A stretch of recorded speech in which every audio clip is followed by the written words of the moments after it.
Demi jabatan suami ceraikan aku dan lebih memilih atasannya, dia tidak tahu padahal perusahaan itu adalah milikku. Jakarta, musim hujan. Langit kelabu menutupi gedung-gedung pencakar langit di kawasan Sudirman, tapi di dalam kafe kecil bernama Kopi Sejati, udara hangat dan harum kopi Arabica melompati dua orang yang duduk menghadap di sudut ruangan. Mereka bukan pasangan muda yang sedang kencan, bukan juga rekan kerja yang sedang rapat bisnis. Mereka adalah Ratna dan Adam, dua jiwa yang telah bersama selama 10 tahun, kini duduk dalam keheningan yang dalam, menyusun masa depan yang belum terlihat jelas. Ratna memegang secangkir kopi hitam tanpa gula. Mata yang tajam namun teduh menatap Adam, yang sedang asyik mengetik sesuatu di laptop tipisnya. Rambut Adam yang mulai menipis di dahi adalah tanda waktu yang tak bisa ditolak, tapi semangatnya masih menyala seperti dulu, seperti pelajar muda yang dulu jatuh cinta padanya di perpustakaan kampus. Ini final draftnya, kata Adam sambil menutup laptop dengan senyum puas. Presentasi untuk wawancara di Global Nusantara. Saya yakin ini bisa membawa saya masuk. Ratna tersenyum tipis. Ia menyeruput kopinya, lalu meraih laptop Adam dan membukanya kembali. Polaku lihat? Adam mengangguk. Tentu saja. Kamu selalu lebih jeli dari aku. Ratna membaca slide demi slide dengan cepat, kadang-kadang mengecilkan, kadang terangkat. Ia tak hanya membaca, ia menilai. Dari struktur kalimat hingga pilihan kata, dari data keuangan hingga presentasi visual. 5 menit kemudian, dia mengembalikan laptopnya. Kamu kuat di bagian visi dan motivasi, katanya pelan. Tapi bagian analisis pasar terlalu umum. Kamu menyebut angka tanpa konteks. Dan kamu terlalu banyak memakai kata, saya. Ubah jadi, kami, karena kamu tidak bekerja sendiri. Kamu punya tim, punya keluarga. ITU menunjukkan kematangan. Adam, mencerniat. Tapi ini wawancara individu, Ra. Mereka mau tahu aku, bukan kita. Tapi mereka juga ingin tahu apakah kamu bisa bekerja dalam tim, apakah kamu punya empati, apakah kamu bisa memimpin. Kata, kami, menunjukkan bahwa kamu bukan egois. Kamu tahu arti kolaborasi. Ratna Merawat. Seperti kita. Kita selalu, kami. Adam terdiam. Ia mengingat kembali perjalanan mereka, dari masa kuliah yang serba pas-pasan, dari apartemen kecil ber-AC bocor, dari Ratna yang rela lembur di kantor konsultan keuangan sambil membantu menulis skripsi, hingga malam-malam panjang saat ia gagal. Dalam wawancara kerja dan Ratna yang duduk di sebelahnya, meremas pundaknya, berkata, besok kita coba lagi. Ia menarik napas. Kamu benar, aku akan mengubahnya. Ratna tersenyum. Aku tahu kamu akan masuk. Tapi bukan karena presentasinya sempurna. Tapi karena kamu punya semangat. Dan aku akan selalu ada di belakangmu. Adam meraih tangannya. Tampa. Kamu, aku bukan siapa-siapa. 3 tahun sebelumnya, di ruang kelas Fakultas Ekonomi Universitas Indonesia, Ratna duduk di barisan depan. Ia bukan tipe siswa yang suka mencolok, tapi selalu hadir, selalu siap, selalu menjawab dengan logika yang tajam. Dosen pun mengenalnya sebagai mahasiswi dengan analisis terbaik di kelas. Adam, di sisi lain, duduk di barisan belakang. Pintar, tapi malas. Ia sering datang terlambat, mencantumkan asal-asalan, dan nilai pas-pasan. Sampai suatu hari, dosen memberi tugas kelompok. Ratna dan Adam, secara acak, dipasangkan. Adam datang ke pertemuan pertama dengan kemeja kusut dan nafas bau kopi instan. Maaf, saya belum sempat membaca bahan, katanya. Ratna tak marah. Ia hanya menatap, lalu berkata, kalau kamu mau lulus, kamu harus serius. Aku tidak mau nilai kita jatuh karena satu orang. Adam tertegun. Tidak ada yang pernah berbicara seperti itu, langsung, tegas, tapi tidak menghakimi. Ia mulai datang. Tepat waktu. Ia mulai membaca. Ia mulai bertanya. Dan perlahan, ia mulai mengagumi Ratna, bukan hanya karena kecerdasannya, tapi karena caranya memperlakukan orang, adil, tanpa pamrih, tanpa drama. Mereka lulus bersama. Ratna dengan predikat cum laude, Adam dengan nilai cukup. Tapi Ratna tak pernah membandingkan. Ia hanya berkata, kita mulai dari mana? Aku siap kerja. Adam memegang tangannya. Aku ingin kamu jadi yang pertama tahu, aku akan menjadi orang besar. Dan kamu akan selalu di sampingku. Mereka menikah setahun kemudian. Pernikahan sederhana di rumah orang tua Ratna, di Bogor. Tak ada kemewahan, hanya doa dan cinta. Ratna menolak mas kawin berlebihan. Kakap janji sisha, katanya kini, mereka duduk di cave yang sama dengan tempat mereka merayakan kelulusan. Dunia telah berubah. Adam akhirnya diterima di Global Nusantara, perusahaan multinasional raksasa yang bergerak di bidang teknologi dan konsultasi strategi. Posisinya masih rendah, staf junior di divisi perencanaan. Gajinya cukup untuk membayar sewa apartemen kecil dan makan 3 kali sehari, tapi belum cukup untuk mewujudkan impian mereka. Tapi Ratna tak pernah mengeluh. Ia bahkan mengundurkan diri dari pekerjaannya di firma konsultan untuk fokus membantu Adam meniti karir. Aku bisa kerja nanti, katanya. Sekarang giliranmu. Ia menjadi penasihat tak resmi Adam. Ia membaca laporan kerja, mengoreksi email, bahkan melatihnya berbicara di depan umum. Ia mengajarinya cara berpikir seperti direktur, bukan staf. Jangan hanya melihat tugas. Lihat dampaknya, katanya. Adam mulai menonjol. Ia dikenal karena presentasinya yang tajam, analisisnya yang mendalam, dan etos kerja yang kuat. Atasannya mulai memperhatikan. Dalam 2 tahun, ia naik menjadi kepala tim kecil, tapi ada satu hal yang tak pernah Adam ketahui. Ratna bukan hanya istri yang mendukung. Ia adalah pewaris. Ayah Ratna, Dr. Bimo Adiningsih, adalah putra bungsu dari pendiri Global Nusantara, Soediro Adiningsih. Namun, karena konflik keluarga di masa lalu, Bimo memilih hidup jauh dari bisnis keluarga. Ia menjadi sejarawan, menikah dengan seorang guru, dan membesarkan Ratna dengan nilai-nilai kelemahan.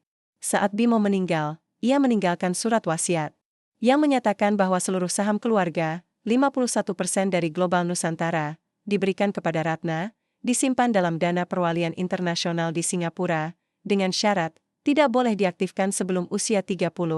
Dan hanya boleh digunakan jika perusahaan terancam oleh korupsi atau pengkhianatan. Ratna tahu tentang warisan ini sejak usia 25, tapi ia memilih diam.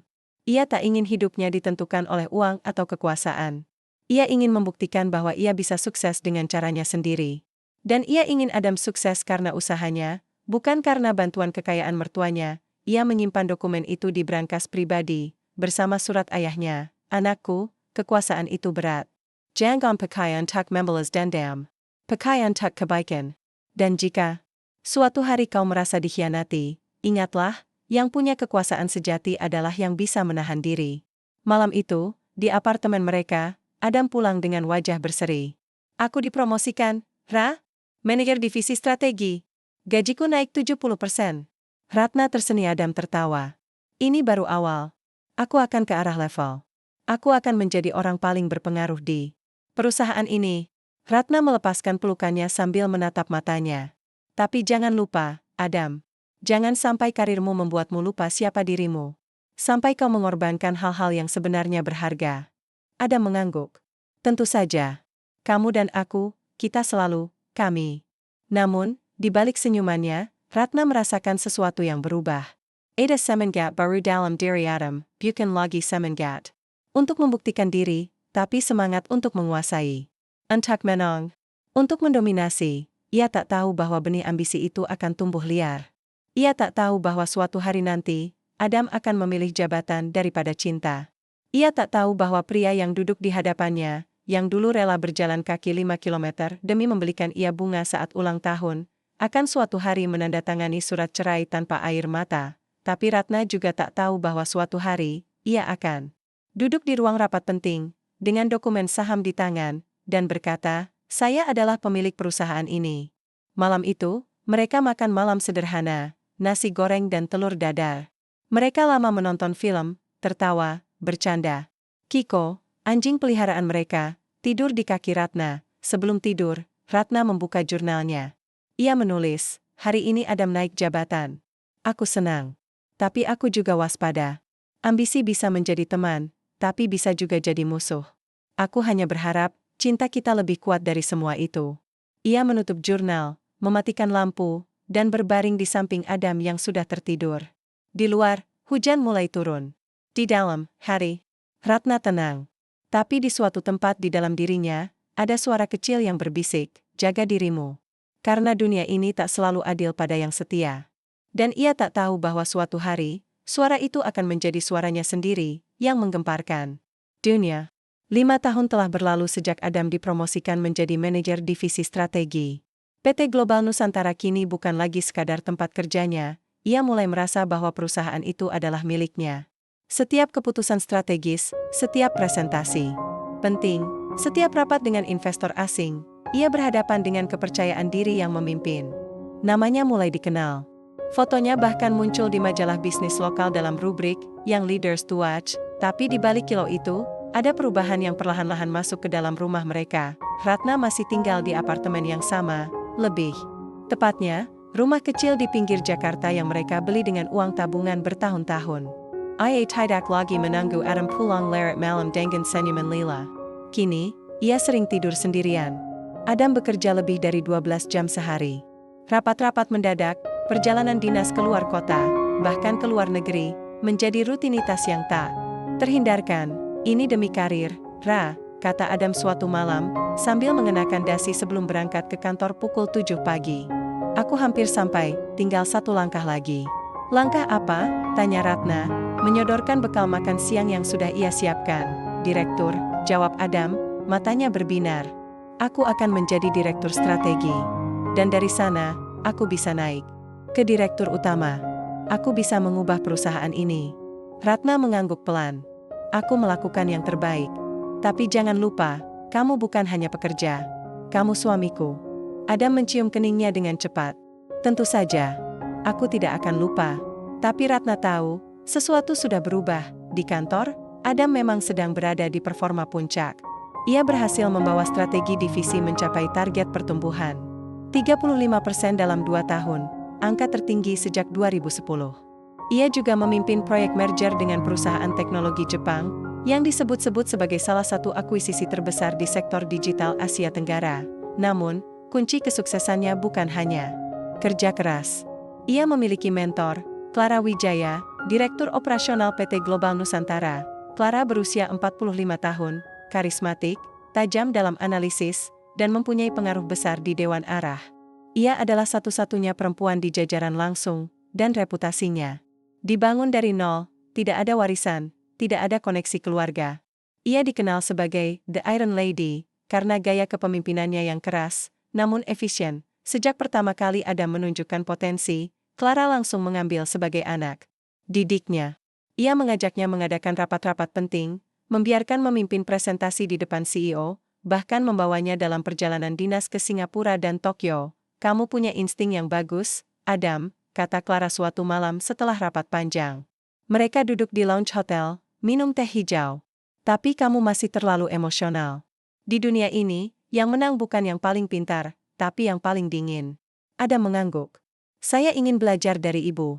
Clara tipis tersenyum. Panggil aku Clara. Kita bukan ada sembawahan. Kita rekan. Sejak malam itu, hubungan mereka mulai berubah. Bukan cinta, bukan asmara, tapi strategi kemitraan. Clara memandang Adam sebagai alat untuk memperluas pengaruhnya di perusahaan. Adam melihat Clara sebagai jembatan menuju puncak, dan Ratna? Ia hanya mendengar kabar dari jauh. Suatu hari, Ratna menerima telepon dari Rini, teman lamanya yang bekerja di divisi HR Global Nusantara. Ra, kamu tahu nggak kalau Adam sering makan malam sama Clara? Tanya Rini pelan. Ratna berhenti mengaduk. Kopi, makan malam? Urusan untuk kerja, katanya ia. Tapi mereka berdua sering keluar kantor bareng, bahkan keluar kota.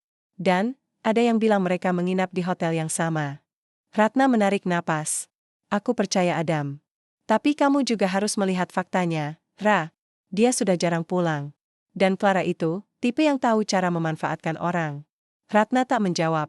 Aku tahu Clara. Ia pernah melihat fotonya di majalah, pernah membaca wawancaranya tentang kepemimpinan. Perempuan di dunia korporat. Dia tahu Clara ambisius. Tapi dia juga tahu Adam, atau setidaknya, dia pernah tahu. Malam itu, Adam pulang pukul 11 malam. Ia langsung mandi, lalu rebahan di sofa. Bagaimana cara kerjanya? Tanya Ratna, duduk di sebelahnya. Berat. Tapi kita hampir menang. Proyek merger akan dikaji Dewan minggu depan. Aku yang presentasi. Bagus. Aku senang. Adam Merawat. Kamu, gak marah aku sering pulang malam? Ratna tersenyum tipis. Aku tidak marah. Tapi aku merindukanmu. Adam menghela napas. Ini sementara, Ra. Jadi aku jadi direktur. Aku bisa mengatur waktunya. Aku berjanji. Ratna mengangguk. Tapi di matanya, ada bayangan duka yang tak terucap, beberapa Minggu kemudian, Ratna memutuskan untuk kembali membuka jurnal warisan ayahnya.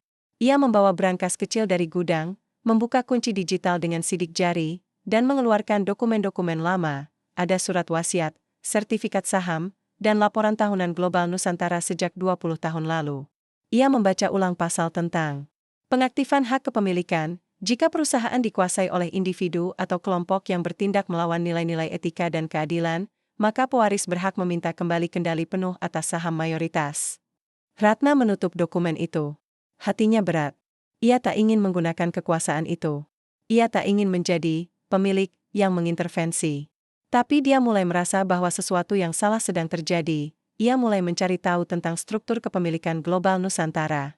Secara resmi, perusahaan itu go public, dengan 40% saham dimiliki oleh investor institusi, 9% oleh dewan direksi, dan 51% oleh pemegang saham strategis yang identitasnya dirahasiakan.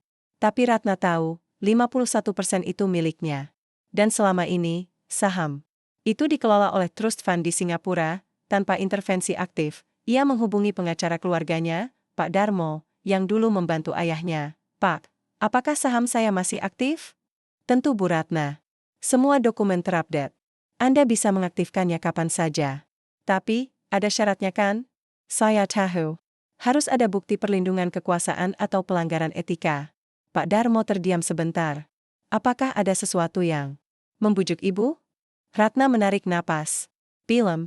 Tapi saya mulai merasa, perusahaan ini bukan lagi tempat yang adil. Di kantor, Adam semakin dekat dengan Clara. Mereka sering terlihat berdua di kantin, di lift, bahkan di parkiran. Beberapa staf mulai berspekulasi. Tapi tak ada yang berani. Clara terlalu berkuasa. Suatu sore, setelah rapat panjang, Clara memanggil Adam ke ruangannya. Kita harus bicara serius, katanya sambil menutup pintu. Adam duduk tegang. Ada apa, Bu Clara? Panggil aku Clara, tegasnya. Dewan Arah akan memilih direktur strategi bulan depan. Ada 2 kandidat, kamu dan Henry dari divisi keuangan. Adam menahan napas.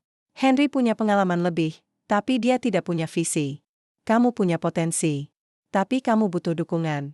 Saya harap Ibu, Clara, potongnya, maaf, saya harap Clara bisa mendukung saya. Clara menatap lama. Lalu berkata, saya akan mendukung kamu. Tapi kamu harus menunjukkan komitmen. Total. Tidak ada lagi keraguan. Tidak ada lagi ikatan yang menghambat. Adam diam, kamu tahu maksudku, lanjut Clara. Istrimu, dia tidak ada di dunia ini, dia ada merasa sesak. Ratna, dia selalu mendukungku. Tapi dia tidak mengangkatmu, tegas Clara. Dia hanya mendukung. Aku bisa membawamu naik. Tapi kamu harus memilih, dia, atau masa depanmu. Adam tidak menjawab malam itu. Ia pulang dengan pikiran kacau. Di rumah, Ratna menyambutnya dengan senyum. Ia baru saja memasak sup ayam kesukaan Adam. Kamu terlihat lelah, katanya sambil mengelus punggung. Adam merawat. Ia melihat wanita yang pernah rela tidak makan demi membelikan ia buku kelaya. Wanita yang duduk di dekatnya saat ia sakit demam. Wanita yang menangis bahagia saat ia pertama kali naik gaji. Tapi di kepala Adam, suara Clara bergema. Dia tidak bisa jadi bagian dari perjalanan ini. Ratna, katanya pelan. Apa kamu pernah merasa kita punya mimpi yang berbeda? Ratna mengernyit. Mimpi? Kita selalu punya mimpi yang sama. Hidup bahagia, sukses, saling mendukung. Tapi, apakah kamu benar-benar mengerti dunia? Kerja? Tekanan? Persaingan? Politik internal? Ratna merawat. Aku mungkin tidak bekerja di sana, Adam. Tapi aku tahu lebih banyak darimu tentang perusahaan itu. Aku tahu bagaimana sistemnya. Aku tahu siapa yang berkuasa. Dan aku tahu siapa yang sedang mencoba mengendalikanmu. Adam terdiam. Apa maksudmu? Ratna tidak menjawab. Ia hanya berkata, jangan biarkan ambisimu menghancurkan hatimu.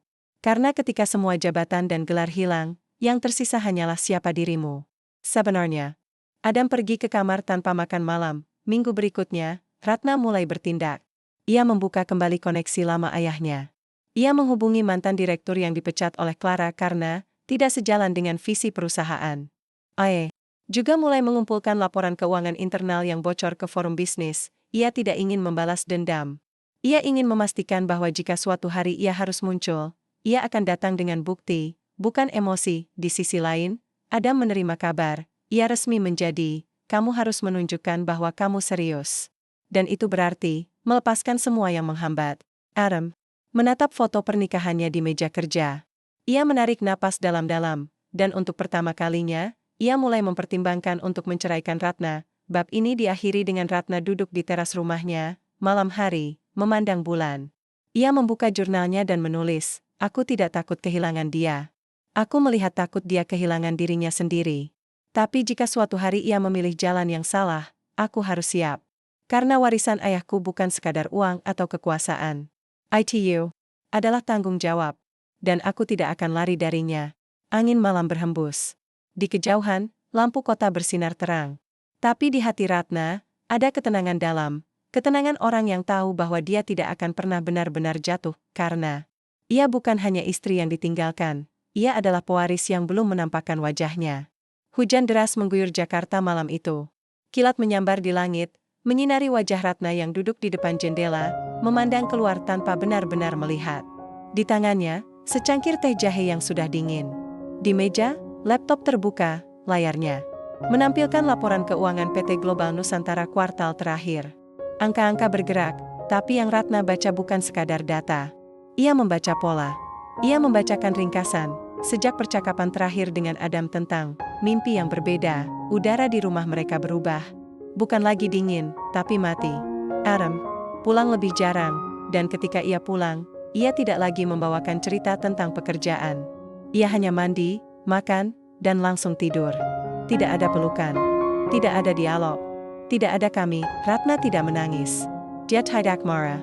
Ia hanya mengamati. Seperti seorang analis yang mengawasi pasar saham sebelum crash, ia mengumpulkan petunjuk, pesan yang dihapus, mendokumentasikan yang menghindar, dan kebiasaan baru Adam, seperti mematikan ponsel saat makan. Malam, ia tahu, sesuatu sedang direncanakan. Pagi berikutnya, Ratna mengenakan blazer abu-abu dan syal sutra biru tua, pakaian yang dulu sering ia pakai saat bekerja di firma konsultan. Ia tidak pergi ke pasar atau salon. Ia pergi ke kantor hukum. Darmo Partners, tempat Pak Darmo, pengacara keluarganya, menunggu. Bu Ratna sambut Pak Darmo, bangkit dari kursinya. Sudah, saya butuh bantuan, Pak, kata Ratna, suaranya tenang tapi tegas. Saya ingin tahu, apakah saya bisa mengakses laporan internal perusahaan melalui hak pemegang saham?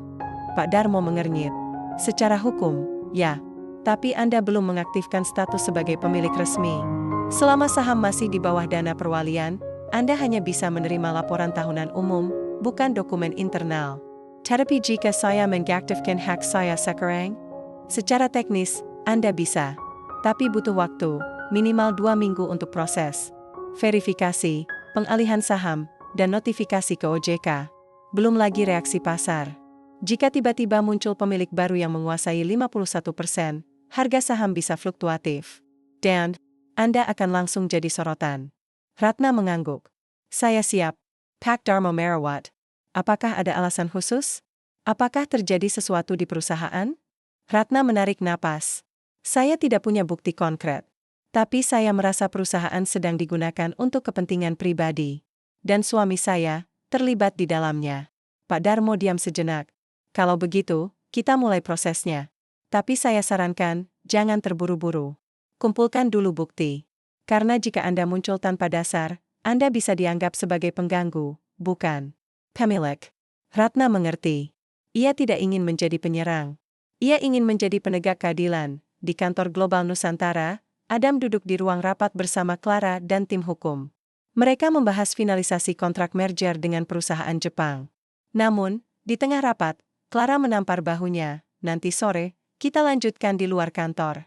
Ada detail yang harus kita bahas, secara pribadi. Adam mengangguk. Dia tahu maksudnya, pukul 18.30, mereka bertemu di rooftop bar hotel mewah di Sudirman. Langit senja berwarna jingga, lampu kota mulai menyala. Clara memesan single malt, Adam memesan air mineral. Kamu tegang, kata Clara sambil menatap. Saya hanya bingung, saya merasa semakin jauh dari Ratna. Clara tertawa pelan. Itu karena kamu masih memikirkan hal-hal yang tidak relevan.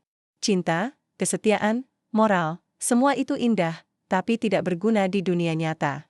Di sini, yang penting adalah hasil.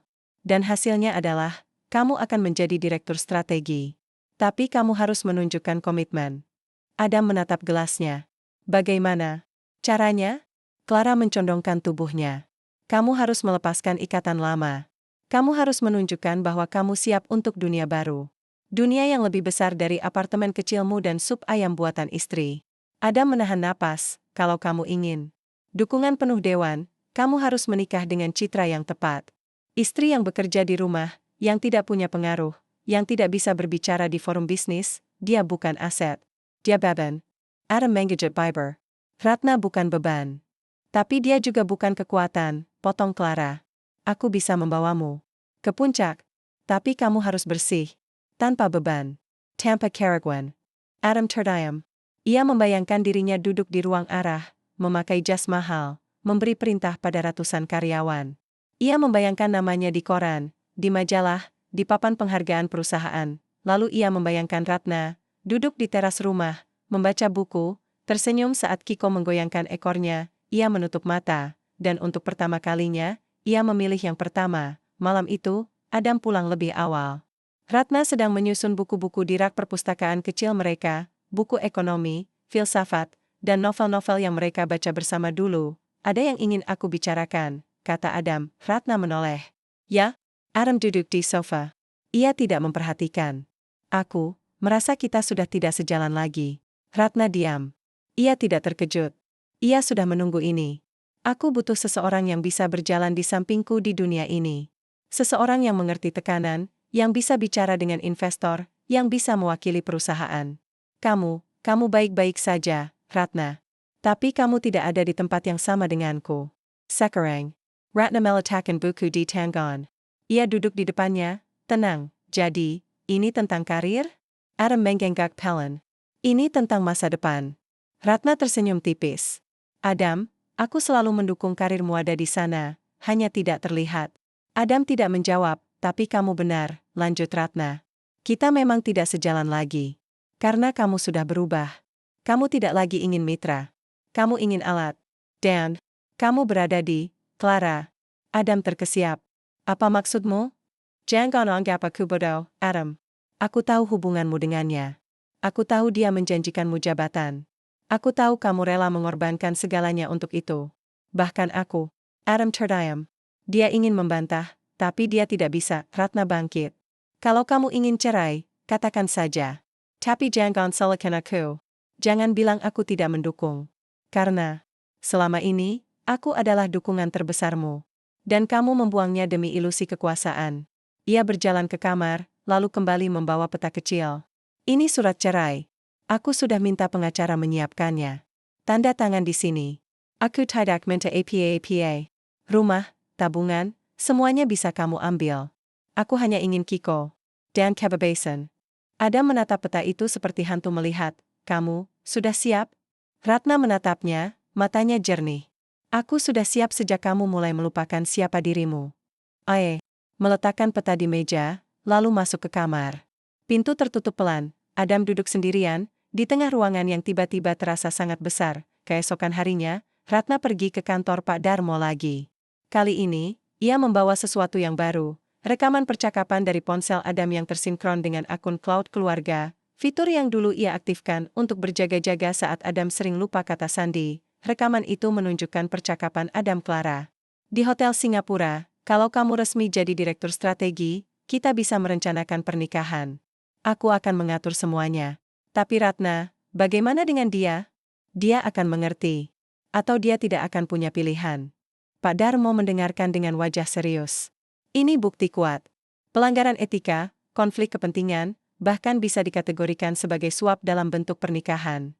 Tapi saya tidak ingin menghancurkan Adam secara hukum, kata Ratna. Saya ingin dia merasakan apa yang saya rasakan, dikhianati, ditinggalkan, diremehkan. Tapi saya tidak akan turun ke levelnya. Saya akan menghancurkannya dengan cara yang lebih tinggi. Pak Darmo mengangguk. Anda tidak ingin membalas dendam. Anda ingin keadilan. Tidak, kata Ratna sambil menatap jendela. Saya ingin dia tahu bahwa kekuasaan sejati bukan milik mereka yang berteriak paling keras. Tapi milik mereka yang diam-diam menjendalakan segalanya. 2 minggu kemudian, perceraian resmi. Adam menikah dengan Clara dalam pesta mewah di Bali. Dihadiri oleh direktur, investor, dan media. Foto-foto mereka tersebar luas. Adam tersenyum bangga, Clara anggun dalam gaun putih emas, latar belakang pantai dan samudra. Di pinggir kota, Ratna duduk di teras rumahnya, Kiko tidur di kakinya. Saya tidak menonton siaran langsung. Ia hanya membaca buku, The Prince karya Machiavelli, hadiah ulang tahun dari ayahnya dulu. Di halaman terakhir, ada catatan tangan ayah, kekuasaan bukan milik yang kejam, tapi milik yang sabar, yang menunggu, yang tahu kapan harus bicara, dan kapan harus diam. Ratna menutup buku. Ia membuka laptop, membuka email dari Pak Darmo. Proses pengaktifan saham telah selesai. Anda resmi sebagai pemegang saham mayoritas PT Global Nusantara. Apa proses selanjutnya? Ratna mengetik balasan, belum. Tunggu. Biarkan dia menikmati kemenangannya. Karena kemenangan yang dibangun di atas pengecualian, tidak akan pernah bertahan lama. Ia menutup laptop. Angin malam berhembus. Di langit, bintang-bintang bersinar terang, dan untuk pertama kalinya dalam hidupnya, Ratna merasa benar-benar bebas. Bukan karena dia kehilangan suami, tapi karena dia telah menemukan dirinya sendiri. Jakarta musim kemarau. Langit biru tanpa awan, tapi udara terasa berat, seolah menahan sesuatu yang akan meledak. Di Pengadilan Agama kawasan Cempaka Putih, pintu ruang sidang terbuka perlahan. Seorang wanita keluar, berpakaian sederhana, kemeja putih, celana panjang hitam, rambut terikat rapi. Ia tidak menangis. Ia tidak terburu-buru. Ia hanya berjalan, dengan anjing kecil berbulu coklat yang mengikutinya, itu Ratna.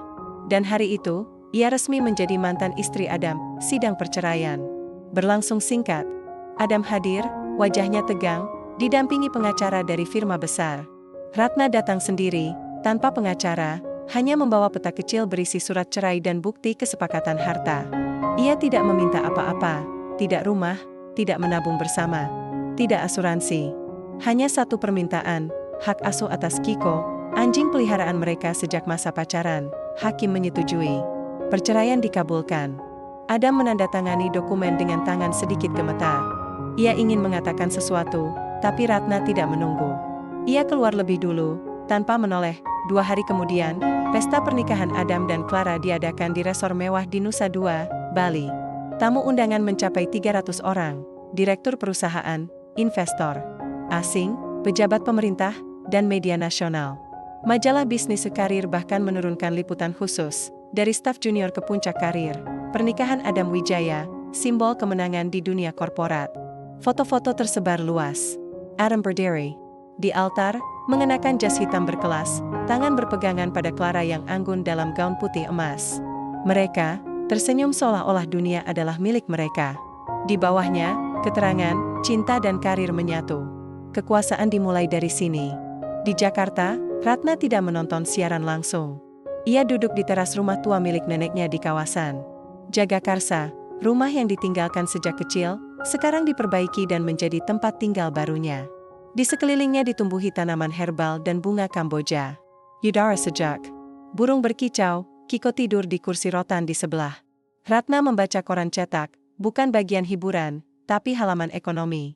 Ia membuka rubrik Corporate Watch, membaca laporan tentang rencana pelantikan Adam sebagai calon direktur utama dalam waktu 6 bulan, setelah Clara pensiun. Ia tersenyum tipis. Kamu pikir kamu menang, Adam? Kamu bahkan belum tahu siapa yang mengendalikan papan catur ini. Ratna tidak menghabiskan waktu dengan meratakan nasib.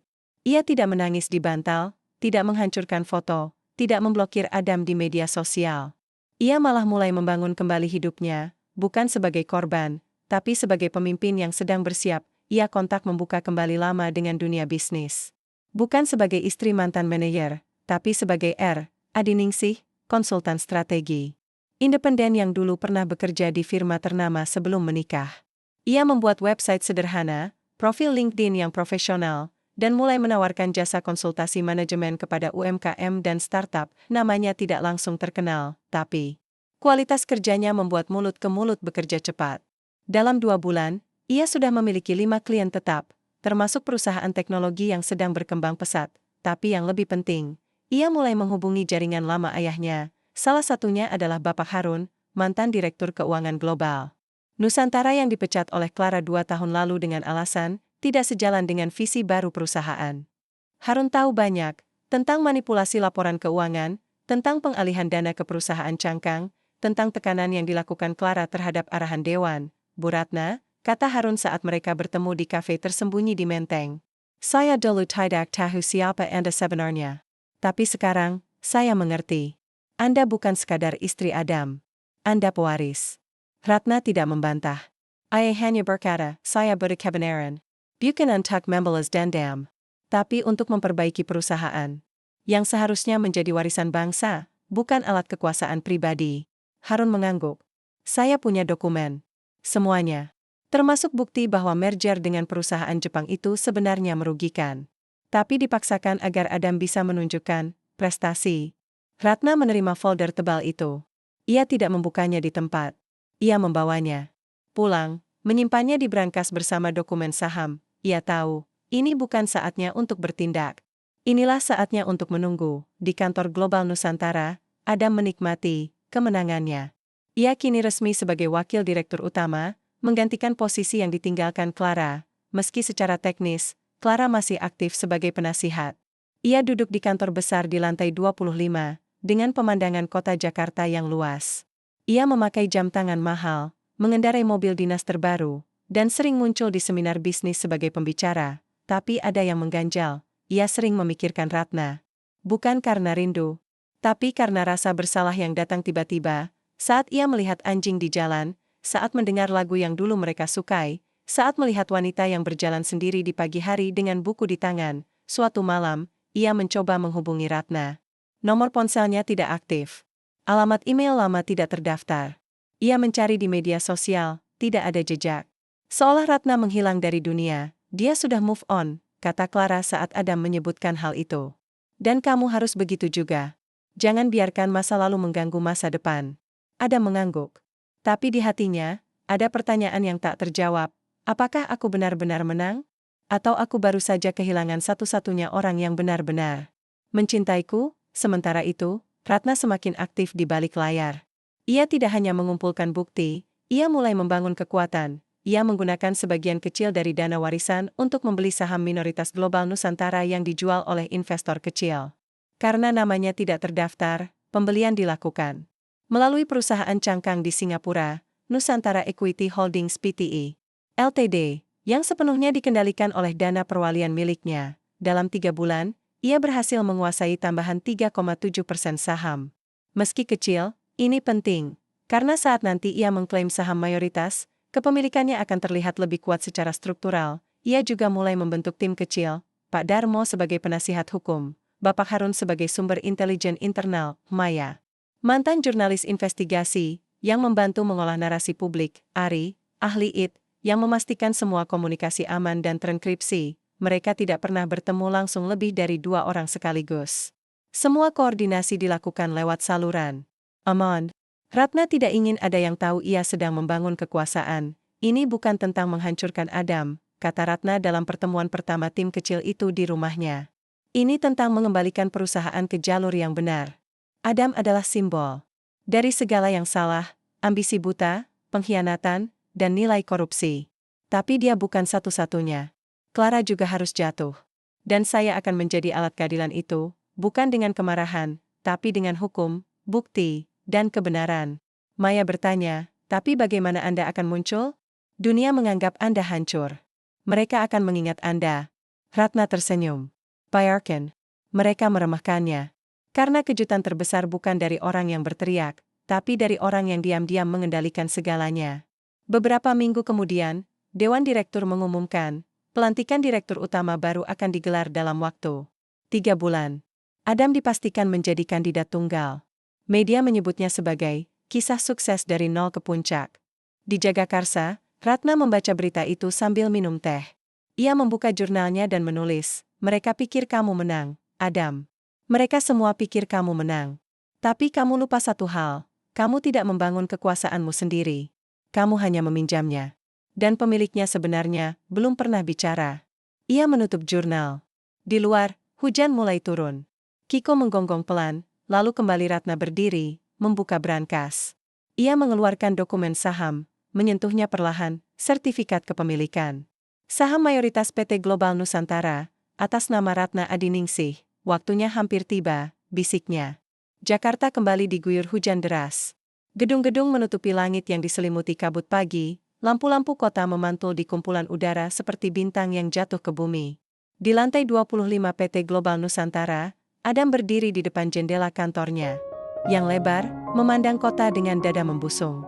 Di tangan, cangkir kopi hitam. Di meja, undangan resmi rapat Dewan Arah Khusus, pengesahan pelantikan Direktur Utama, tanggal 3 minggu lagi, ini saatnya. Puncak dari segala pengorbanan. Dari setiap malam tanpa Ratna. Dari setiap keputusan sulit. Dari setiap langkah yang diambil demi satu tujuan, kuasa. Kamu terlihat puas, kata Clara, masuk dengan langkah mantap, mengenakan blazer merah tua dan sepatu hak tinggi. Semuanya berjalan sesuai rencana. Adam berbalik, tersenyum. Karena kita berjalan bersama. Clara mendekat, menatap tajam. Tapi jangan lengah. Dewan masih punya hak veto. Dan beberapa investor besar mulai memasukkan kelayakanmu. Mereka bilang, kamu naik terlalu cepat. Tanpa pengalaman strategi yang cukup. Adam, menggerakkan dahi. Tapi aku yang memimpin merger Jepang. Aku yang menaikkan keuntungan 35%. Apalagi yang mereka mau? Mereka ingin melihat stabilitas dan warisan. Clara menekan kata terakhir. Kamu tidak punya jaringan keluarga di bisnis. Tidak seperti saya. Mereka butuh jaminan bahwa kamu bisa menjaga perusahaan, bukan hanya memanfaatkannya. Adam, Merawat, apa maksudmu? Clara duduk di sofa kantor. Kita harus menunjukkan bahwa kamu bukan sekadar anak didik saya. Kamu harus menjadi bagian dari keluarga. Dan satu-satunya cara adalah memperkuat ikatan kita. Secara resmi, Adam terdiam. Dia tahu maksudnya. Pernikahan mereka bukan sekadar simbol, itu adalah alat politik. Dengan menikah, ia akan dianggap sebagai penerus pengaruh sah Clara. Ia akan diterima sebagai bagian dari dinasti, tapi di sudut hatinya, bayangan Ratna muncul. Bukan sebagai rasa rindu, tapi sebagai pertanyaan, apakah semua ini layak? Ia menekannya. Aku siap. Kapanpun kamu mau, kita bisa melakukannya. Clara mengangguk, puas. Bagus. Kita akan mengumumkan pernikahan resmi setelah pelantikan. Itu akan menjadi pesan. Global Nusantara sekarang dipimpin oleh keluarga yang solid. Adam mengangguk.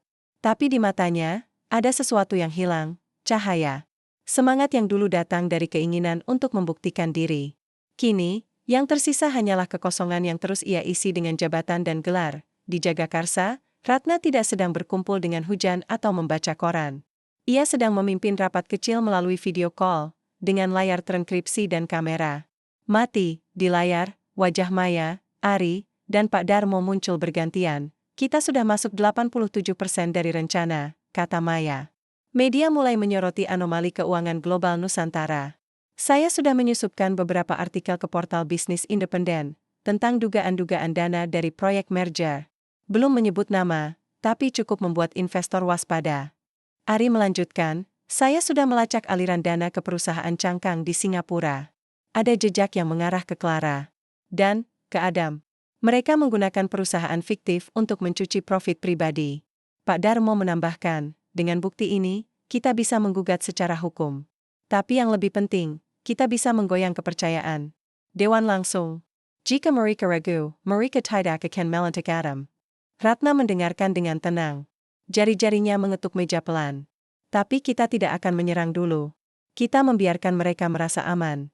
Kita membiarkan Adam naik ke panggung. Karena kegagalan yang paling menyakitkan bukan saat kau jatuh dari bawah tapi saat kau jatuh dari puncak. Maya tersenyum tipis. Kamu benar-benar tidak ingin membalas.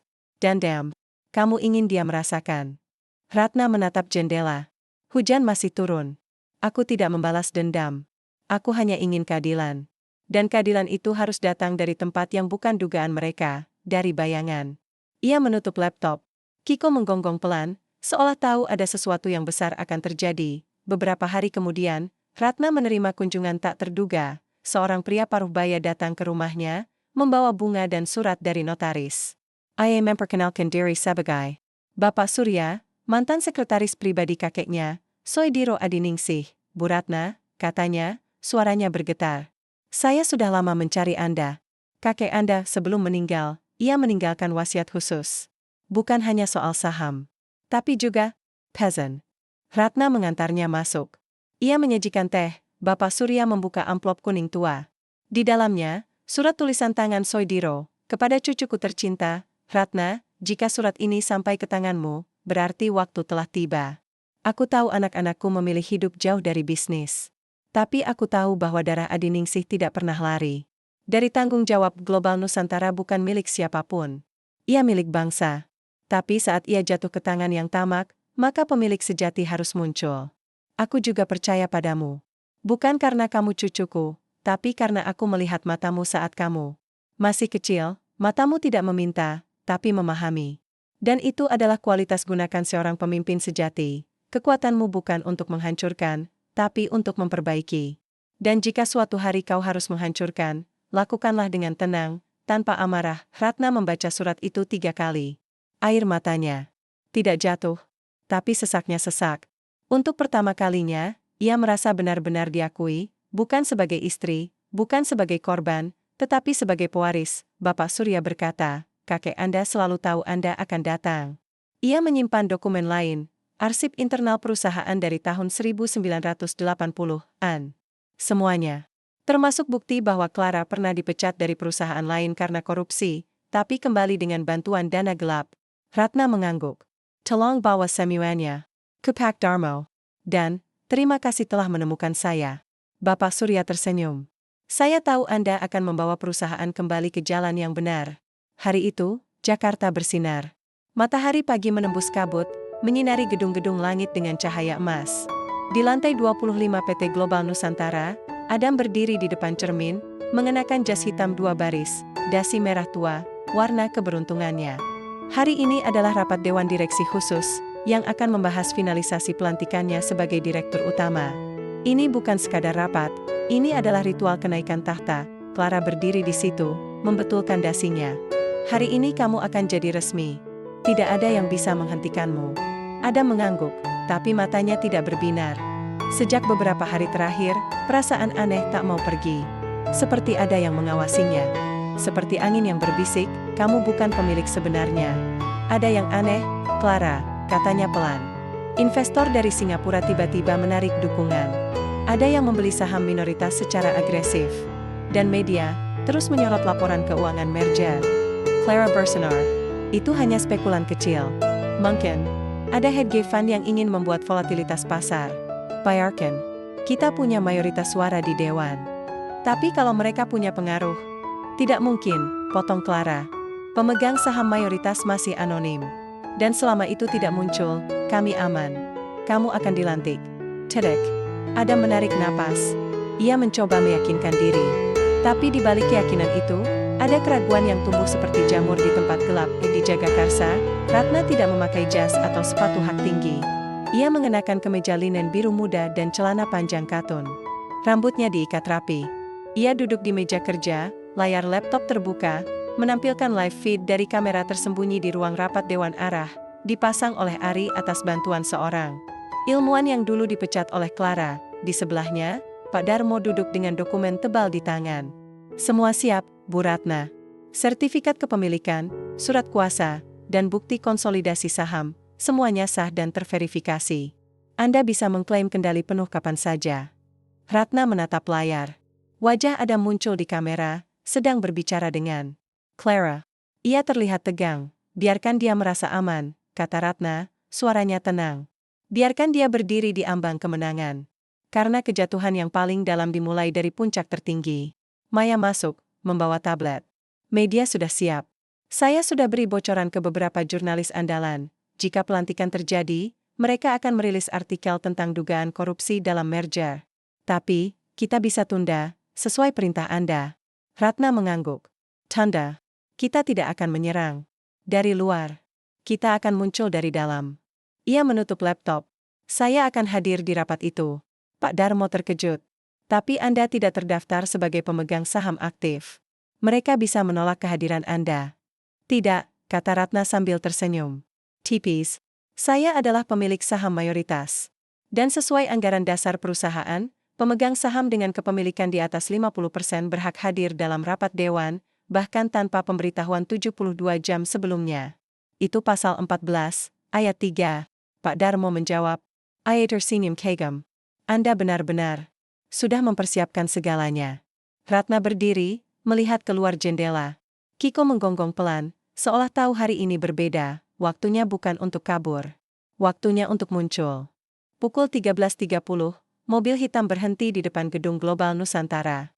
Bukan limusin mewah, bukan SUV berlogo besar. Hanya sedan sederhana. Pintu terbuka. Seorang wanita keluar, setelan hitam anggun, rambut terikat rapi, wajah tenang. Di tangan, tas kulit hitam.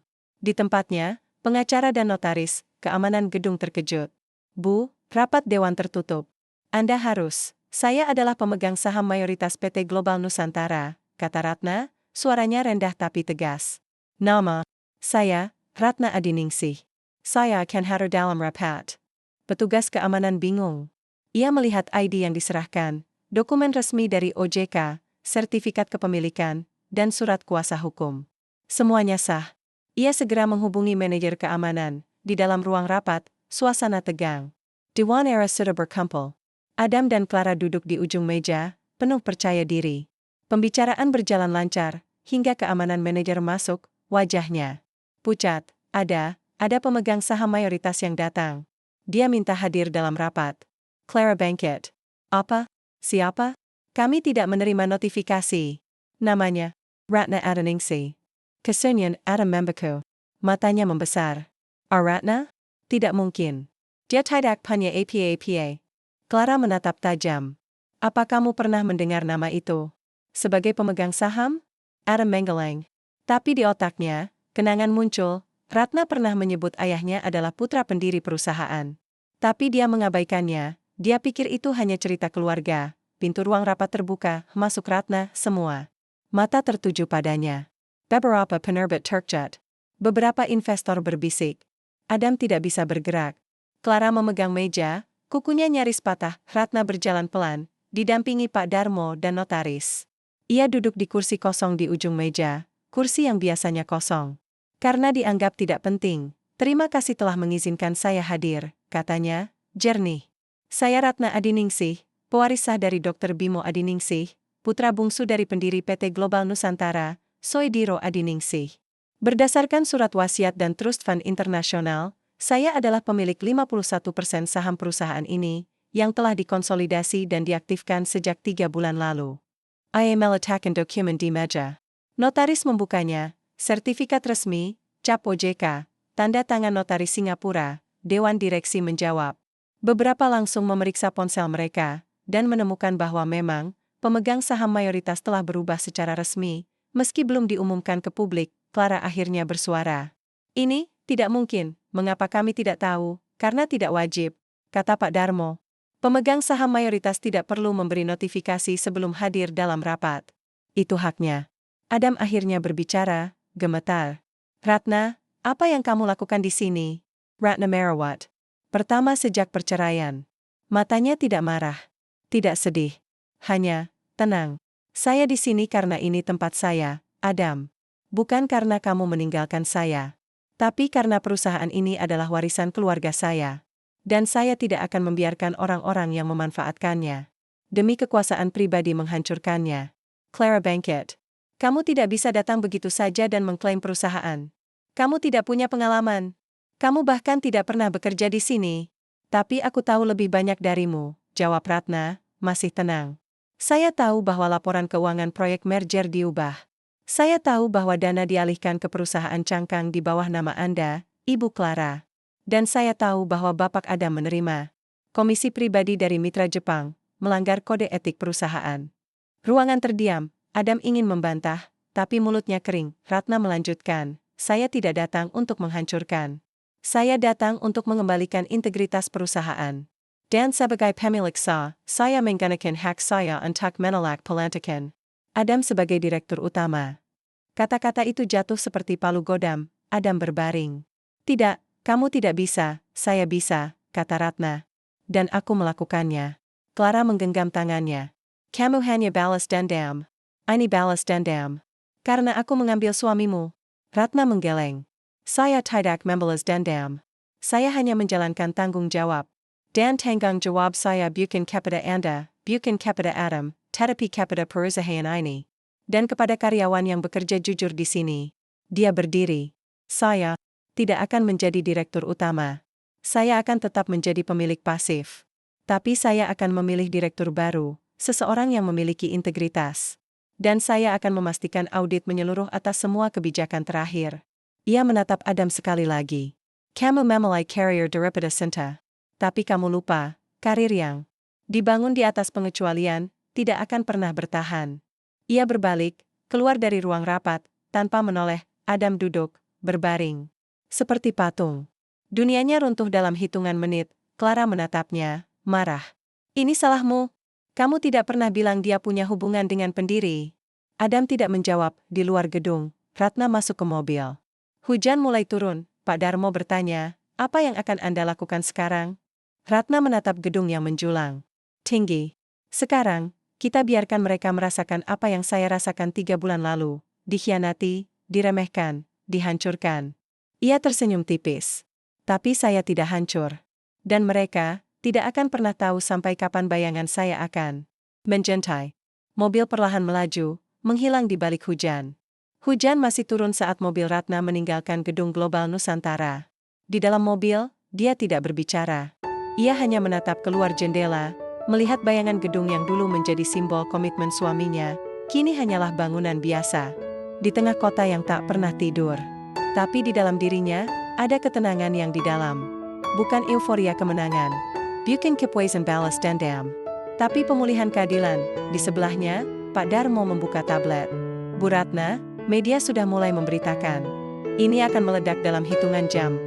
Ratna mengangguk pelan. Bayarkan. Pukul 14.07, media meledak dalam waktu kurang dari 30 menit setelah Ratna keluar dari ruang rapat. Portal berita Bisnis Now menurunkan headline utama, mantan istri Adam Wijaya ternyata pemilik sah Global Nusantara.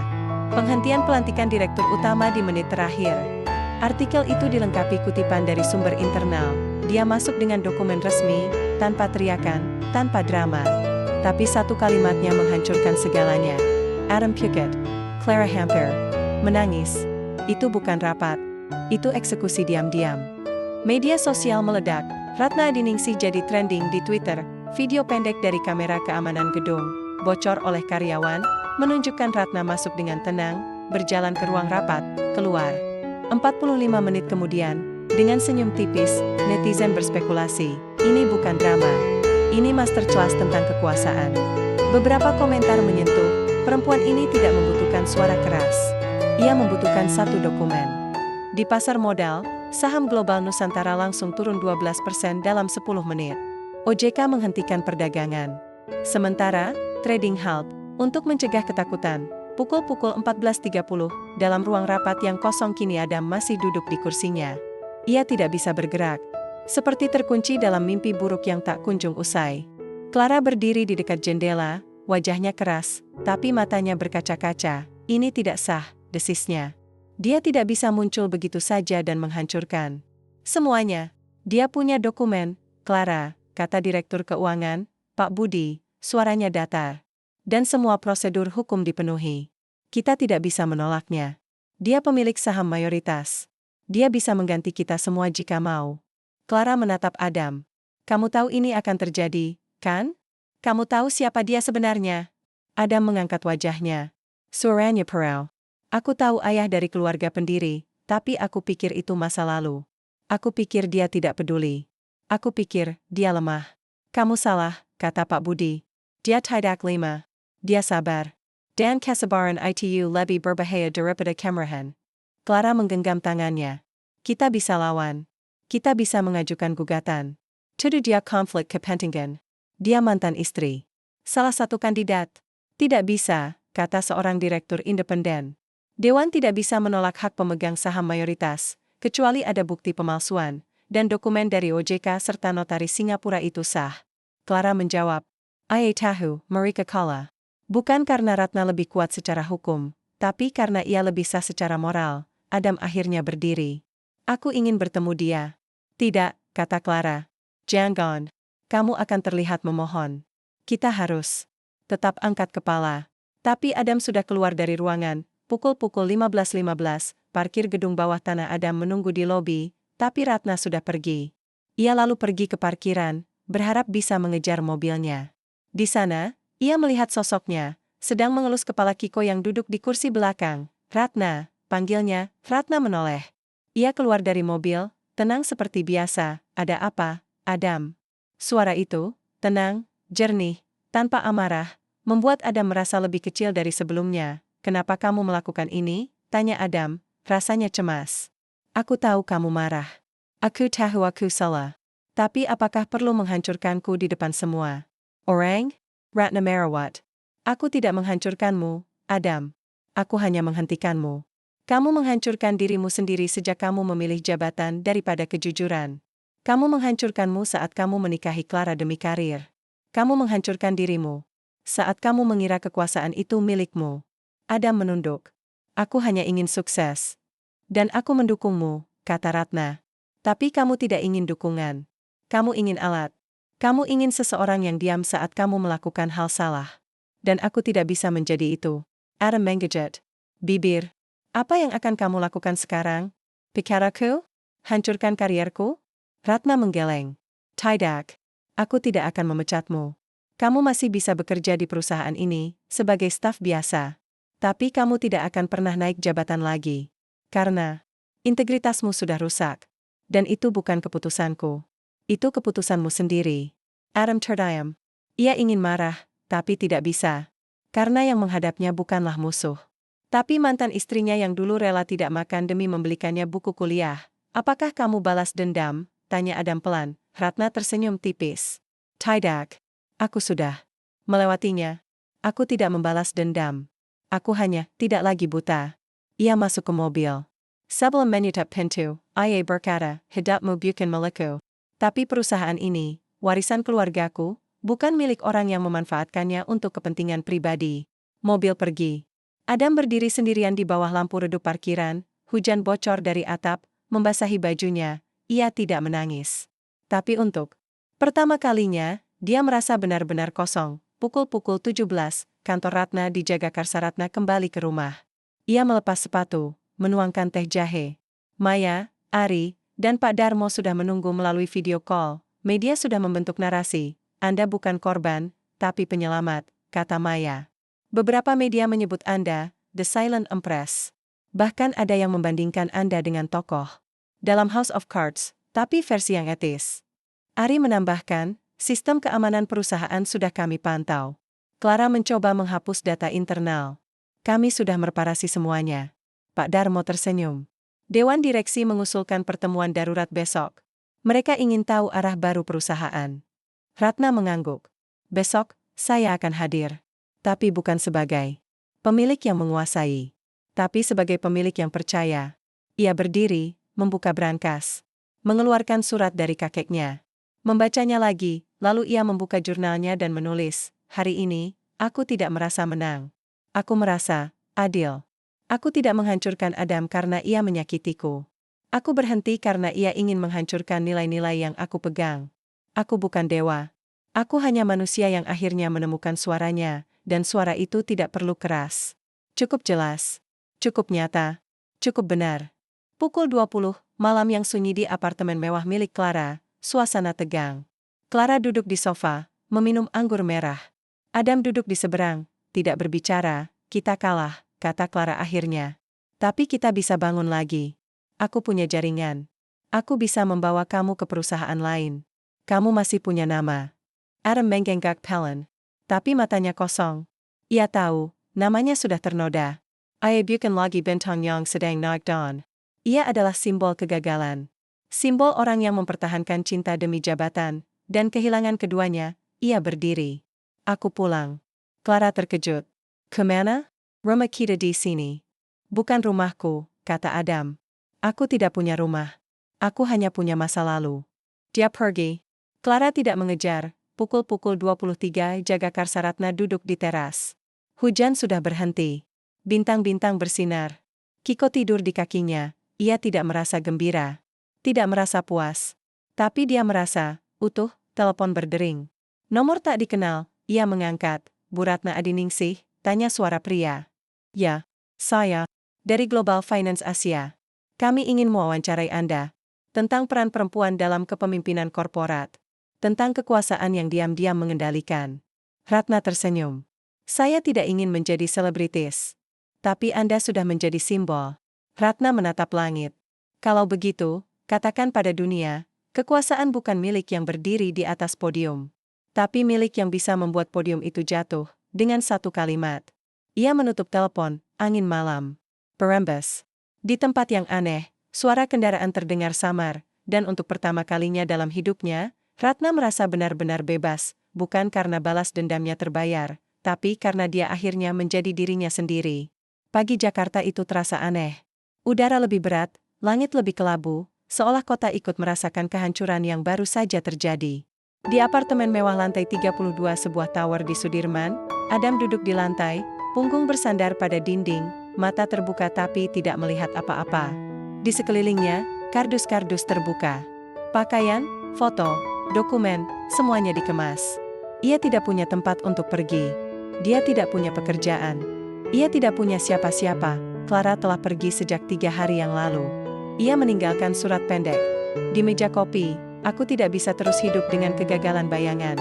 Aku akan kembali ke Singapura. Jangan hubungi aku. Tidak ada salam. Tidak ada maaf. Hanya keheningan yang menusuk. Adam bukan lagi wakil direktur utama. Bukan lagi calon direktur utama. Ia bukan apa-apa. Setelah pengumuman Ratna sebagai pemilik saham mayoritas, Dewan Direksi mengadakan pertemuan darurat. Hasilnya, Adam didegradasi. Menjadi staf biasa di divisi perencanaan, posisi yang bahkan lebih rendah dari awal karir kerjanya.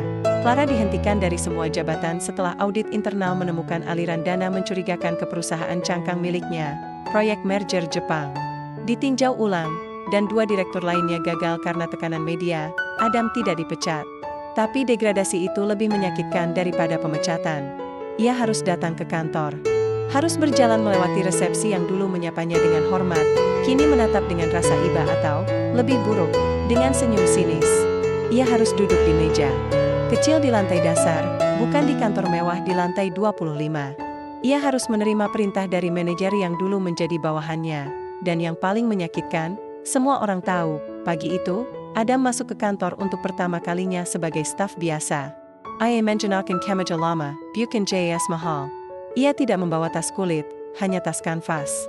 Ia menunggu lift, dan ketika pintu terbuka, yang keluar adalah Ratna. Ia membeku. Ratna mengenakan setelan abu-abu elegan, rambut terikat rapi. Dia tidak sendiri.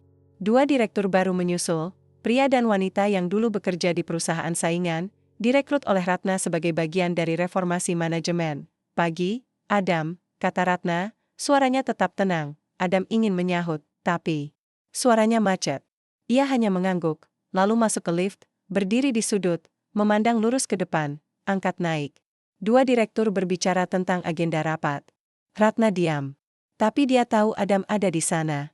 Ia tahu ia sedang dihancurkan secara perlahan. Pintu lift terbuka di lantai 1. Adam keluar cepat, tanpa menoleh. Salah satu direktur bertanya pelan, "Itu dia?" Ratna mengangguk. "Ya, mantan suamiku, dan mantan simbol ambisi buta." "Apakah Anda merasa kasihan?" Ratna menatap pintu lift yang perlahan menutup. "Tidak.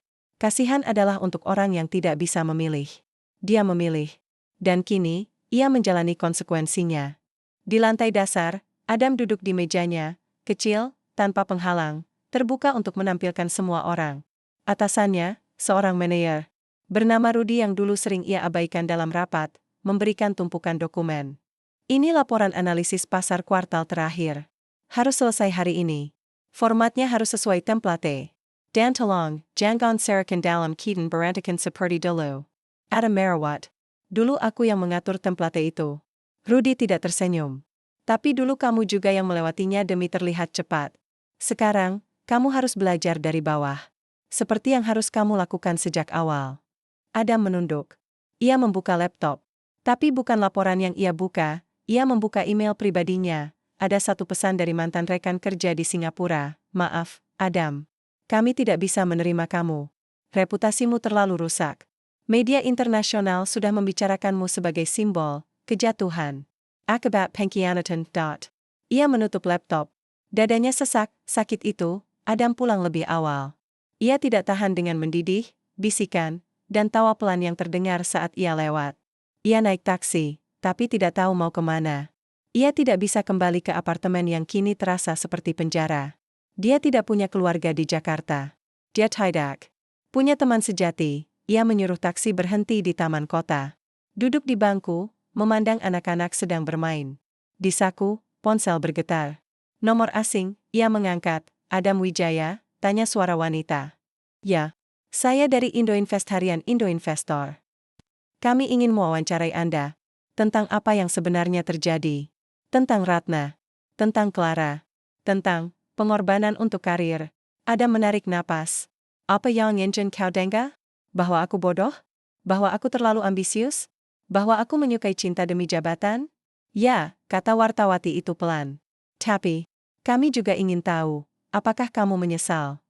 Adam menatap langit. Aku menyesal bukan karena kalah. Aku menyesal karena aku lupa siapa diriku.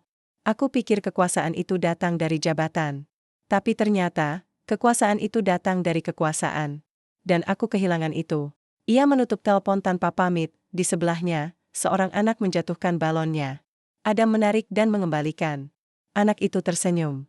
Adam nyaris menangis. Di Jagakarsa, Ratna tidak sedang merayakan kemenangan. Ia sedang memimpin rapat virtual dengan tim barunya, direktur keuangan baru, kepala SDM, dan penasihat etika. Kita tidak akan membalas dendam, kata Ratna. Kita akan membangun kembali. Mulai dari budaya kerja. Saya engine sistem yang adil. Promosi berdasarkan kinerja, bukan kedekatan. Saya ingin sistem whistleblower yang aman. Saya ingin perusahaan ini menjadi tempat yang layak untuk bekerja, bukan arena politik. Maya melaporkan, media terus meminta wawancara. Beberapa tawaran dokumenter film. Bahkan ada yang ingin diadaptasi menjadi serial. Ratna menggeleng. Talek. Saya tidak ingin menjadi penguasa. Saya ingin menjadi pemilik yang tidak mengganggu. Yang mengawasi, bukan mengendalikan. Pak Darmo menambahkan, tetapi Anda harus muncul minimal sekali. Untuk menenangkan pasar. Untuk menunjukkan bahwa perusahaan stabil. Ratna diam sejenak. Lalu berkata, baik. Satu wawancara. Tapi saya yang menentukan narasinya. Pekan berikutnya. Wawancara eksklusif di Business Insight. Ratna duduk di studio minimalis, mengenakan kemeja putih dan blazer biru tua. Tidak ada riasan yang berlebihan. Tidak ada sorotan yang dramatis. Wartawan bertanya, Bu Ratna, banyak yang menyebut Anda sebagai balas-balas dendam terbaik dalam sejarah bisnis Indonesia. Apakah Anda setuju? Ratna tersenyum tipis. Saya tidak pernah memandang ini sebagai balas dendam. Saya memandangnya sebagai pemilihan. Saya tidak menghancurkan perusahaan. Saya menyelamatkannya dari orang-orang yang ingin menggunakannya untuk kepentingan pribadi. Tapi Anda menghancurkan karir suami Anda. Apakah itu tidak terlalu keras? Saya tidak menghancurkan karir siapapun, jawab Ratna. Saya hanya menghentikan kekuasaan. Adam membuat pilihannya sendiri. Saya hanya memastikan bahwa pilihan itu mempunyai konsekuensi. Dan itu bukan keputusan saya, itu prinsip bisnis yang sehat. Lalu, apa pesan Anda untuk perempuan yang pernah dikhianati? Ratna menatap kamera. Jangan biarkan pengkhianatan terhadap definisimu. Biarkan itu menjadi awal dari kebangkitanmu. Kekuasaan sejati bukan milik yang berteriak paling keras. Tapi milik yang tahu kapan harus diam, dan kapan harus bicara. Video wawancara itu viral dalam 24 jam. Ratna Adiningsih, kekuatan tenang kekuasaan yang bersuara malam itu. Adam menonton wawancara itu di laptopnya, di sebuah kos murah yang baru ia sewa. Dia tidak marah. Ia tidak menangis. Ia hanya merasa kecil. Ia membuka laci, mengeluarkan foto pernikahannya dengan Ratna. Wajahnya dulu begitu bahagia. Mata penuh harapan, kini, ia hanya memiliki masa lalu. Ia menulis di buku catatan kecil, aku pikir aku menang saat menikahi Clara. Tapi ternyata, aku kalah saat meninggalkan Ratna. Karena yang kutinggalkan bukan hanya cinta, tapi harga diriku. Menutup buku.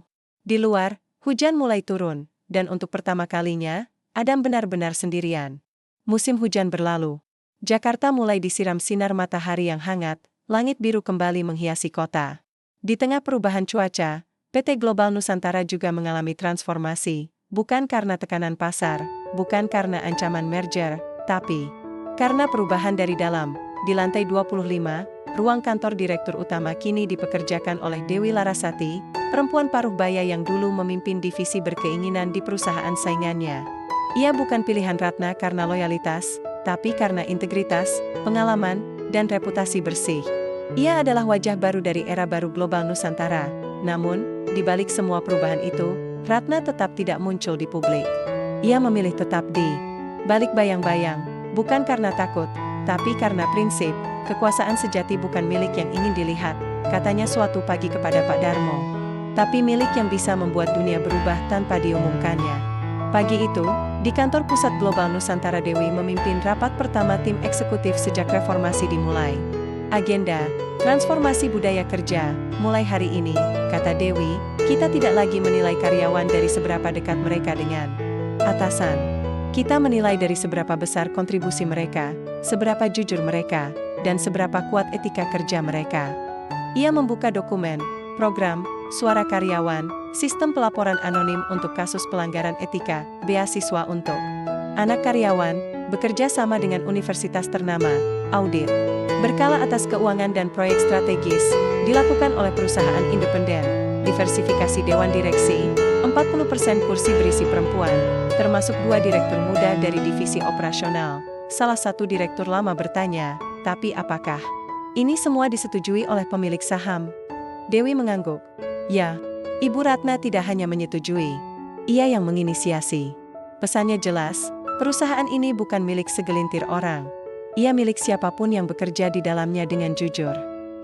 Ruangannya, Seraz. Beberapa direktur saling memandang. Mereka mulai menyadari, Ratna bukan hanya pemilik saham. Ia adalah jiwa baru perusahaan. Di Jagakarsa, pagi yang tenang Ratna duduk di teras, membaca laporan dari tim SDM. Ia tersenyum membaca statistik, tingkat kepuasan karyawan naik 68% dalam 2 bulan, turnover menurun drastis, ada 32 laporan etika yang masuk melalui sistem whistleblower, dan 7 diantaranya sedang ditindaklanjuti. Maya datang membawa tablet. Media sudah mulai bosan dengan skandal. Tapi mereka tertarik dengan revival story ini. Beberapa majalah bisnis ingin membuat cover story, The Silent Revolution of Global Nusantara. Ratna mengangguk. Paul, tapi jangan fokus pada saya. Fokus pada karyawan. Pada perubahan nyata. Saya tidak ingin menjadi simbol. Saya ingin perusahaan ini menjadi contoh. Maya tersenyum. Tapi kamu sudah jadi simbol, Bu. Bagi banyak perempuan muda, kamu adalah bukti bahwa kekuatan tidak harus berteriak. Bahwa kecerdasan, kesabaran, dan integritas bisa mengalahkan ambisi buta. Ratna tidak menjawab. Ia hanya menatap Kiko yang sedang bermain di halaman kecil. Beberapa hari kemudian, kunjungan ke makam ayahnya Ratna pergi ke TPU Tanah Kusir, membawa bunga Kamboja dan buku catatan. Ia duduk di depan nisan Bimo Adiningsih, ayahnya. Hari ini, perusahaan sudah mulai berubah, ayah, bisiknya. Aku tidak menghancurkan siapapun. Aku hanya menghentikan yang salah. Dan aku membangun yang benar. Ia membuka buku catatan. Aku dulu takut menggunakan warisan ini. Aku takut mempertimbangkan. Memanfaatkan nama keluarga. Tapi kini aku tahu, warisan bukan tentang nama. Tapi tentang tanggung jawab. Dan aku memilih untuk bertanggung jawab dengan cara yang tenang, tanpa balas dendam. Engin berambas pelan. Daun-daun bergoyang, Ratna tersenyum. Aku harap kamu bangga.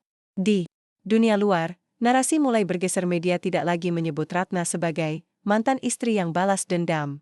Kini, ia dipanggil arsitek perubahan yang tenang, perempuan yang mengendalikan tanpa harus muncul, simbol kekuatan perempuan yang tidak harus berteriak. Beberapa startup dan UMKM mulai meminta Ratna sebagai penasihat. Ia menolak, tapi ia membuka Nusantara Leadership Forum, program pelatihan gratis untuk perempuan profesional dari latar belakang ekonomi rendah. Pada sesi pertama, ia hadir sebagai pembicara pertama, tapi tidak menyebut namanya. Dia hanya berkata, saya pernah menjadi istri yang ditinggalkan. Saya pernah dipandang rendah karena memilih mendukung suami. Tapi saya tidak pernah kehilangan diri saya. Dan ketika dunia mengira saya hancur, saya justru sedang membangun yang lebih kuat. Jangan biarkan orang lain menentukan nilai Anda. Karena kekuatan sejati bukan datang dari fondasi, tapi dari ketenangan hati. Salah satu peserta menangis. Banyak yang merekam, video itu menyebar. Perempuan yang diam bukan lemah, kekuatan tanpa suara. Sementara itu, di sudut kota Adam duduk di kafe kecil di pasar Minggu, minum kopi murah, membaca lowongan pekerjaan. Ia sudah mengirim 17 lamaran, semua ditolak. Beberapa perusahaan bahkan membalas, kami menghargai pengalaman Anda, namun reputasi Anda terlalu kontroversial untuk posisi ini. Dia tidak marah. Ia hanya lelah. Di meja sebelah, dua orang muda berbicara. Kamu dengar nggak? Global Nusantara sekarang menjadi perusahaan paling etis di Asia Tenggara. Katanya karena ada pemilik baru, perempuan, diam-diam, tapi tegas. Hila. Ya. Bayangin, mantan istrinya sendiri yang ternyata pemilik perusahaan. Dia tidak langsung membalas dendam. Dia tunggu, kumpulkan bukti, lalu muncul di saat tepat. Itu bukan balas dendam. Itu strategi level dewa. Adam menunduk. Ia ingin pergi, tapi kakinya terasa berat. Salah satu pemuda melihatnya. Mas, kamu kinol. Adam Wijaya? Adam mengangkat wajah. Kenapa? Katanya dia berambisi banget. Rela nikahin atasan demi jabatan. Tapi akhirnya jatuh karena mantan istrinya. Adam menarik napas. Ya, itu dia. Pemuda itu tertawa. Gila, hidupnya kayak sinetron. Tapi dia salah. Ceweknya itu keren banget. Dia nggak butuh balas dendam. Dia hanya tunjukin kebenaran. Dan kebenaran itu lebih tajam dari balas dendam. Adam tidak menjawab. Ia membayar kopinya, lalu pergi. Di luar, hujan mulai turun. Malam itu, di kosnya Adam membuka laci. Mengeluarkan buku. Catatan. Menulis, aku dulu mengira kekuasaan itu jabatan, uang, dan pengakuan. Tapi Ratna membuktikan bahwa kekuasaan itu adalah ketenangan. Adalah integritas. Adalah kemampuan untuk tetap berdiri tegak meski dunia menghancurkanmu. Aku kehilangan segalanya karena ingin menang. Tapi Ratna mendapatkan segalanya karena tidak pernah berhenti menjadi dirinya sendiri. Dan mungkin, aku harus belajar dari dia. Bukan untuk kembali ke puncak, tapi untuk menjadi yang lebih baik. Ia menutup buku. Menyalakan laptop? Mencari program pelatihan manajemen untuk staf menengah. Saya mendaftar. Untuk pertama kalinya dalam hidupnya, Adam ingin naik bukan karena ambisi, tapi pemulihan. Di Jagakarsa, malam yang tenang Ratna duduk di teras, menulis di jurnalnya, aku tidak ingin jadi dewa. Aku tidak ingin dihormati karena takut. Aku ingin dihormati karena benar. Aku tidak membangun ini untuk membuktikan bahwa aku lebih hebat dari Adam. Aku membangun ini untuk membuktikan bahwa kebaikan bisa menang. Meski tidak selalu dengan cara yang dramatis, aku dulu diam bukan karena. 5. Aku diam karena aku tahu, waktu adalah sekutu kebenaran terbaik. Ia menutup jurnal. Kiko menggonggong pelan, lalu tidur di kakinya. Di langit, bintang-bintang bersinar terang, dan di suatu tempat dalam dirinya, Ratna tahu, ini bukan akhir. Ini adalah awal dari warisannya yang sebenarnya. 6 bulan telah berlalu sejak Ratna muncul di ruang rapat Dewan Arah dan mengubah nasib PT Global Nusantara. Jakarta kini memasuki musim kemarau, langit biru tanpa awan, sinar matahari terang menyinari gedung-gedung yang dulu menjadi saksi bisu. Ambisi Adam kini menjadi simbol pembaruan. Di gedung pusat Global Nusantara, bendera perusahaan berkibar tinggi. Bukan karena kinerja keuangan semata, bukan karena akuisisi besar, tapi karena sesuatu yang lebih langka, integritas. Pada hari itu, Global Nusantara menerima penghargaan bergengsi, Asia's Most Ethical Corporation 2025, diberikan oleh Asia Corporate Governance Association di Singapura. Penghargaan ini hanya diberikan kepada perusahaan yang menunjukkan transformasi nyata dalam tata kelola, keinginan, dan keadilan sosial. Namun yang mengejutkan dunia bisnis, Ratna Adiningsih tidak hadir. Pukul 9.30, Singapura di ruang konferensi megah Marina Bay Sands, ratusan eksekutif dari seluruh Asia berkumpul. Dewi Larasati, Direktur Utama Global Nusantara, naik ke panggung, mengenakan pakaian sederhana, tanpa kemewahan berlebihan. Terima kasih, katanya, suaranya tegas. Tapi saya ingin jujur, saya bukan satu-satunya alasan di balik penghargaan. Ini, bahkan bukan yang paling penting. Penonton terdiam. Kemenangan ini milik karyawan kami. Milik pelapor yang berani bicara. Milik tim audit yang bekerja tanpa pamrih. Dan milik seseorang yang tidak pernah muncul di depan kamera, tapi mengendalikan segalanya dari balik bayang-bayang. Ia menatap kamera. Terima kasih, Ibu Ratna Adiningsih. Karena Anda tidak memilih balas dendam. Anda memilih keadilan. Dan Anda mengajarkan kami bahwa kekuasaan sejati bukan milik yang berteriak, tetapi milik yang diam-diam mengendalikan arah. Sejarah. Tepuk tangan bergemuruh. Beberapa peserta meneteskan air mata. Di layar raksasa, muncul kutipan dari wawancara Ratna yang pernah viral. Kemenangan bukan saat musuh jatuh, tapi saat kita tetap setia pada diri sendiri. Pukul 10.15, Jagakarsa Ratna duduk di teras rumahnya, menonton siaran langsung penghargaan itu di laptop. Ia tidak menangis. Ia hanya tersenyum, senyum yang dalam, yang lahir dari ketenangan batin. Kiko menggonggong pelan, seolah tahu hari ini istimewa. Maya masuk, membawa ponsel. Media sudah masuk.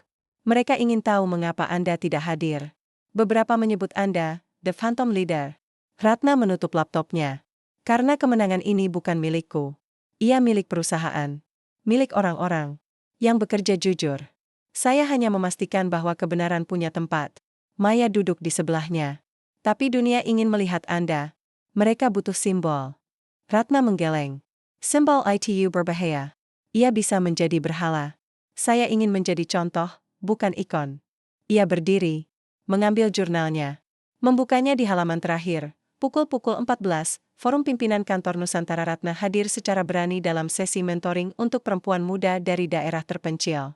Ia tidak menggunakan filter, tidak memakai riasan.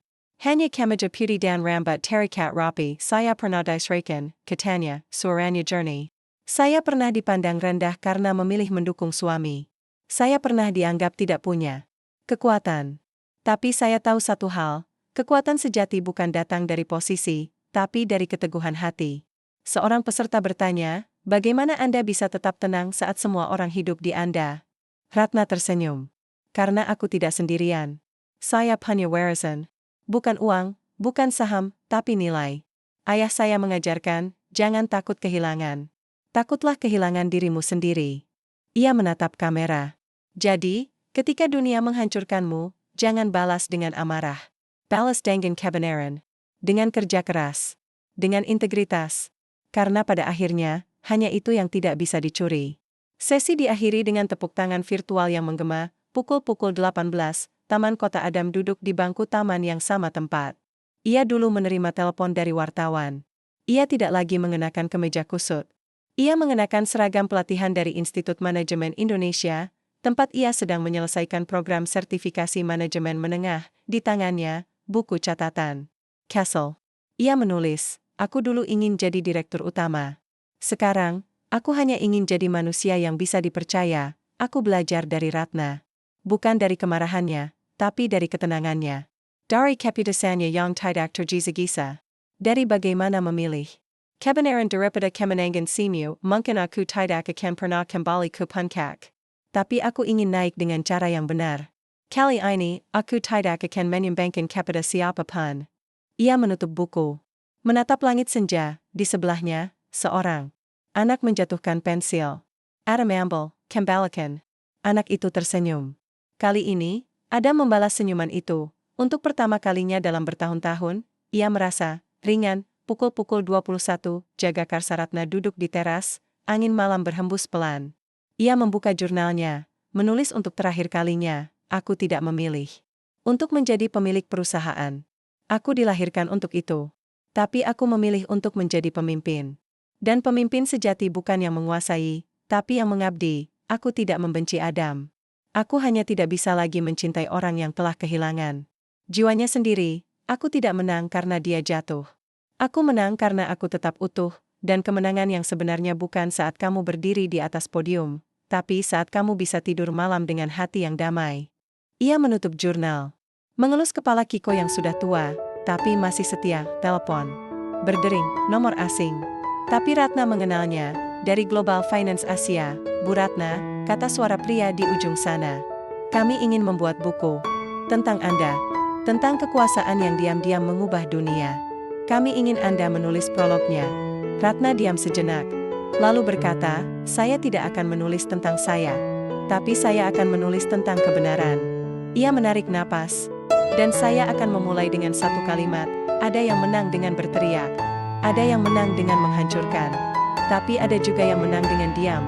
Karena mereka tahu, kebenaran selalu datang lebih awal dari yang dikira. Ia menutup telepon. Di langit, bintang-bintang bersinar terang. Angin malam berbisik.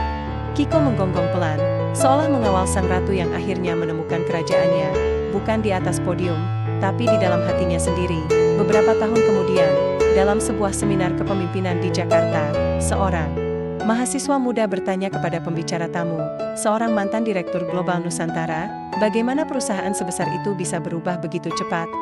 Pembicara itu tersenyum. Karena suatu hari, seorang perempuan masuk ke ruang rapat dengan dokumen di tangan. Ia tidak berteriak. Ia hanya berkata, "Saya pemilik saham mayoritas." Dan dalam satu kalimat, semuanya berubah. Tapi yang lebih penting, ia tidak pernah mengatakan, "Aku membalas dendam." Ia hanya berkata, "Saya kembali." Di luar gedung, seorang wanita berjaket hitam berjalan perlahan, anjing kecil mengikutinya. Ia tidak menoleh. Ia hanya tersenyum tipis, lalu menghilang di balik keramaian kota.